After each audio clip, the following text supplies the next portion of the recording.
नमस्कार, मी मनीषा आणि आज एक बोधकथा। भक्त जितक्या एकाग्रतेनं देवाला पूर्णपणानं आपल्याला वाहून घेतात तितकंच देवही त्यांची काळजी करतात। आता जितकी समरसता तुमची किंवा जितकी निष्ठा त्या भक्ताची दिसून येते तितक्याच काळजीनं परमेश्वर सतत त्याच्या पाठीशी उभा असतो। एकदा आपले वासुदेवानंद सरस्वती महाराज नदीवर आंघोळ करायला गेले। तिथं आंघोळ करताना एक मूर्ती त्यांनी ठेवलेली होती। एक चिकित्सक गृहस्थ तिथं आले आणि वासुदेवानंदांना म्हणाले की म्हणे तुम्ही तर संन्यासी आणि सगुण निर्गुण रूपामध्ये परमेश्वर असताना तुम्हाला मूर्तीची आवश्यकताच काय पूजेसाठी? तेव्हा वासुदेवानंद म्हणाले, अरे मी जरी सगुण निर्गुण रूपामध्ये देवाला बघत असलो तरी माझी इतकी एकाग्रतेनं उपासना होती की मी आणि मूर्ती तुला वाटतंय तसं बाजूला नाहीच आहे। मी मूर्तीत आहे आणि मूर्ती माझ्यात आहे।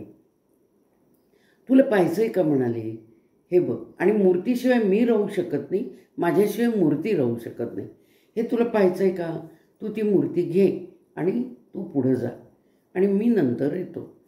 तसं तो माणूस पुढं गेला, त्या मूर्तीला घेऊन तो पुढं गेला आणि थोड्या वेळाने त्या वासुदेवानंद सरस्वती आपल्या मार्गानं आपले चालले आणि तो दीड मैल जवळजवळ पुढं गेला आणि 1.5 मैल पुढं गेल्यानंतर त्याचं लक्ष सहज हाताकडं गेलं तर त्याला असं दिसलं की मूर्ती हातातून आपल्या गायब झालेली आहे। आपण तर घेऊन आलो होतो, मूर्ती गायब झाली आहे। म्हणून तो परत माघारी जिथं वासुदेवानंद आलेले होते चालत तिथंपर्यंत गेला आणि म्हणाला, स्वामी महाराज, स्वामी महाराज, माझ्या हातातली मूर्ती गायब झाली, हा काय चमत्कार म्हणायचा का? तेव्हा ते म्हणाले, अरे मी तुला काय सांगितलं होतं की इतकी उपासना ज्या वेळेला होती त्यावेळेला मूर्ती आणि मी बाजूला राहूच शकत नाही। मूर्ती सतत माझ्यामध्ये आहे, मी मूर्तीमध्ये आहे। तर तुला पाहायचंय का? मागं बघ म्हणाले, माझ्या मागं बघ। आणि त्यांनी मागं बघितलं तर खरोखरच मूर्ती वासुदेवानंद सरस्वतींच्या मागून चालत येत होती।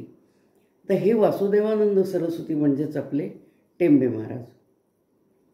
तर असं हे देवाचं आणि भक्ताचं एकमेकांशी नातं आहे।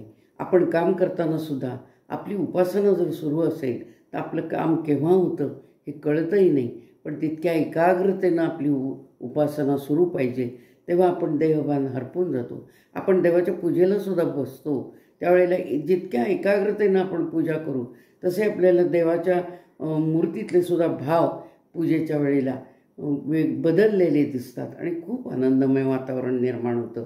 तेव्हा असे हे भाव आहेत आणि हे भाव बघणं म्हणजेच एक अनुभूती आहे भक्ताची आणि देवाची।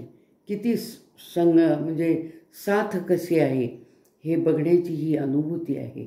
जसा ज्याचा भाव तसा त्याला तो दिसतो। तर अशी ही बोधकथा आणि माझ्या वाचनातली मी आपल्यासमोर सादर केली।